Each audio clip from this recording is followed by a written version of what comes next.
राजा ने देखा कि एक शूद्र का वेश बना के कलयुग हमारे राज्य में प्रवेश कर गया है।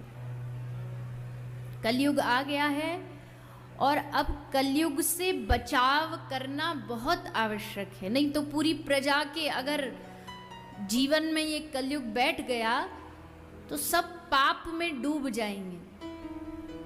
तो राजा ने कहा कि तू राज्य से निकल जा, हमारे राज्य से कहीं दूर चला जा। तो कलयुग भी बड़ा चालाक था, उसने पूछा जाऊं कहाँ? पूरी धरती पर तो आपका ही राज्य है, तो आप ही बता दीजिए कहाँ जाऊं। तो कलयुग को रहने के लिए 4 स्थान मिले, ये कल हमने चर्चा की। वो 4 स्थान कौन कौन से हैं और उन चारों स्थानों से बचना कितना आवश्यक है वो जान लेना चाहिए। उन 4 स्थानों पर कलयुग कुंडली मार के बैठा ही बैठा होगा। आपको कहीं कलयुग मिले ना मिले पर वहां जरूर मिलेगा। 4 स्थान कौन कौन से? द्युतम पानम स्त्रिय सूना यत्रा धर्मश् चतुर्विध। पहला स्थान, पहली जगह जहां कलयुग मिलेगा ही मिलेगा वो है द्युत। द्युत माने जुआ। जहां जुआ खेला जाता है वहां कलयुग का निवास 100% होगा ही होगा, ये पक्की बात है। इसलिए कलयुग से बचना है तो पहली जगह जुआ, इससे दूर रहें। किसी प्रकार की कोई जुआस इत्यादि में ना प्रवेश करें। द्युत।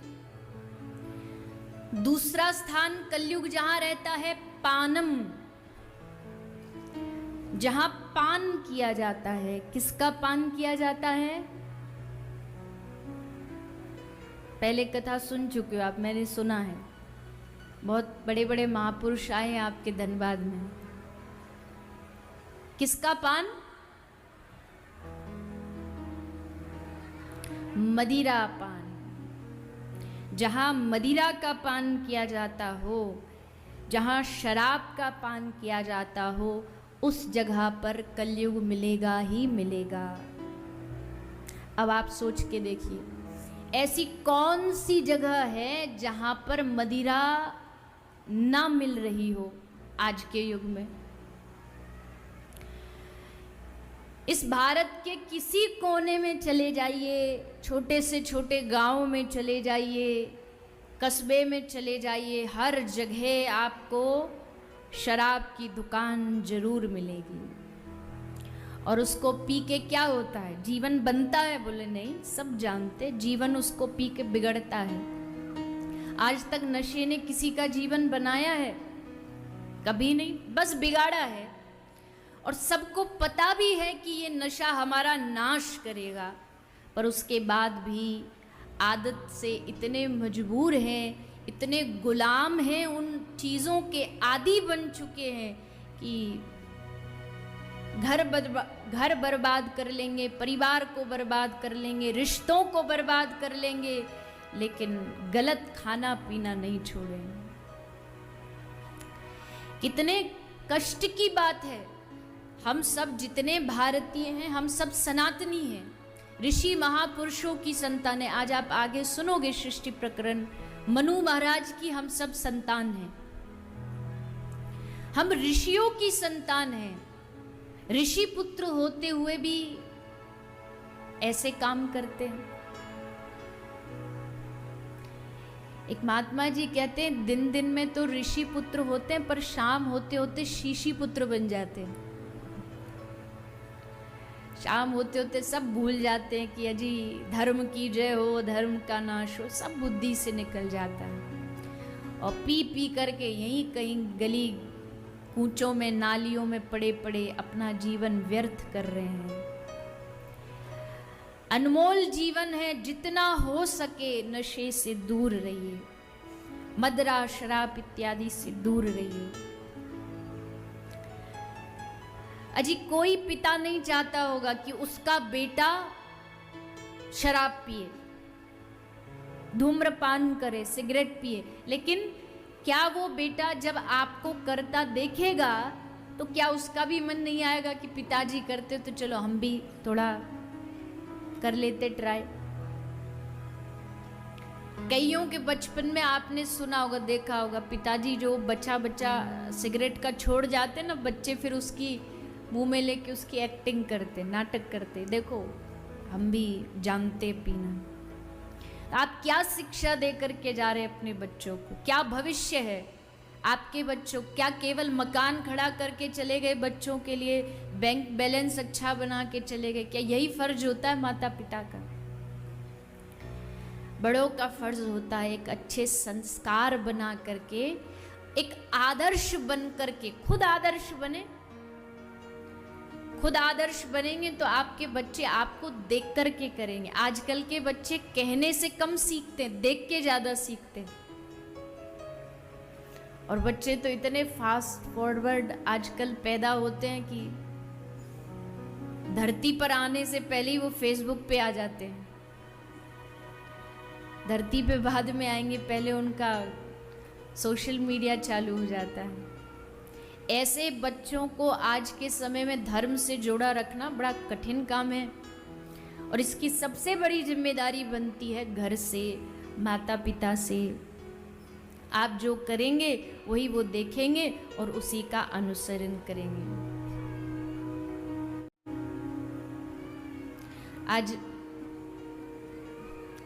कुछ समिति वाले आए थे मिलने के लिए, तो उन्होंने अपने भाव रखे, अपनी बातें रखी, तो कह रहे थे कुछ आप लोगों को भी ये बताइए, आजकल वृद्धाश्रम खुलते हैं, बूढ़े माता पिता की सेवा नहीं करते लोग।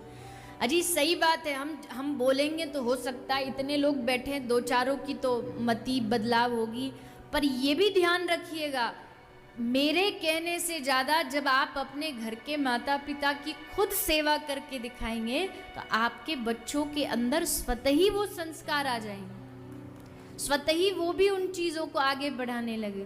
फिर भारत जैसे देश में महात्मा गांधी कहते थे, महात्मा गांधी के पास एक बार एक वृद्धाश्रम के उद्घाटन का निमंत्रण आया कि बापू आप आना और हमारे वृद्धाश्रम का उद्घाटन करके जाना। तो बापू ने वापस उनको जवाब में एक पत्र लिखा, और उस पत्र में लिखा कि क्षमा करिएगा, जब आपका उद्घाटन है उस समय तो मैं थोड़ा व्यस्त हूँ, आ नहीं सकता, पर हाँ मैं गांधी बापू ये वादा करता हूँ कि जिस दिन आपका ये वृद्धाश्रम बंद होगा उस दिन मैं वहाँ खुशियाँ मनाने ज़रूर आऊँगी, कि चलो भारत से कम एक और बोझ कम हो। मैं ये नहीं कह रही कि जो वृद्धाश्रम बना रहे वो गलत है, बात को गलत मत लीजिएगा, कुछ ना करने से तो ये रास्ता अपनाना ही पड़ता है, लेकिन वृद्धाश्रम हुआ, गौशाला हुई, ये इस बात का प्रमाण है कि हमने अपने घर के बुजुर्गों से, हमने गौ माता से मुंह फेर लिया है, जिसके कारण उनके लिए ऐसे घर बनाए जा रहे हैं, गौशालाएं बनाई जा रही हैं। अगर हम घर में ही उनकी सेवा करेंगे तो ऐसे स्थानों की आवश्यकता ही क्या पड़े।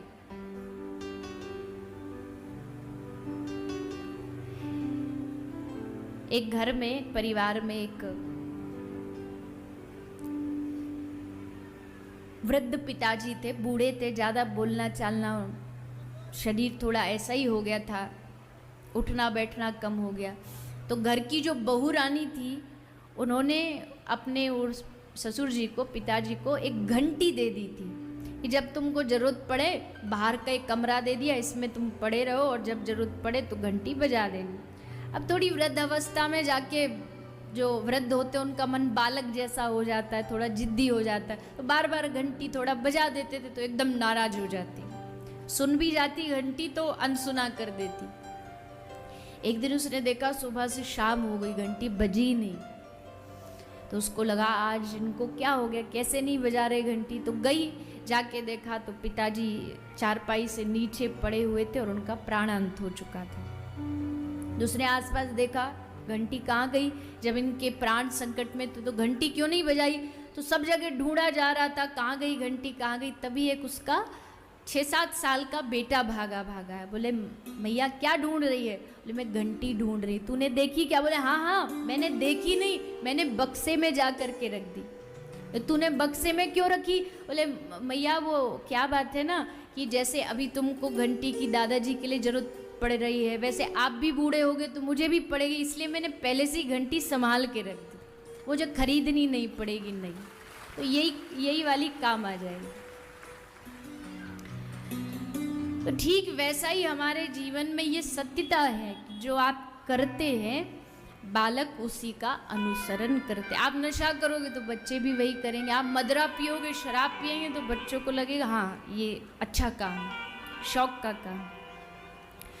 और बड़े दुख की बात है कि आज बड़े बड़े तथाकथित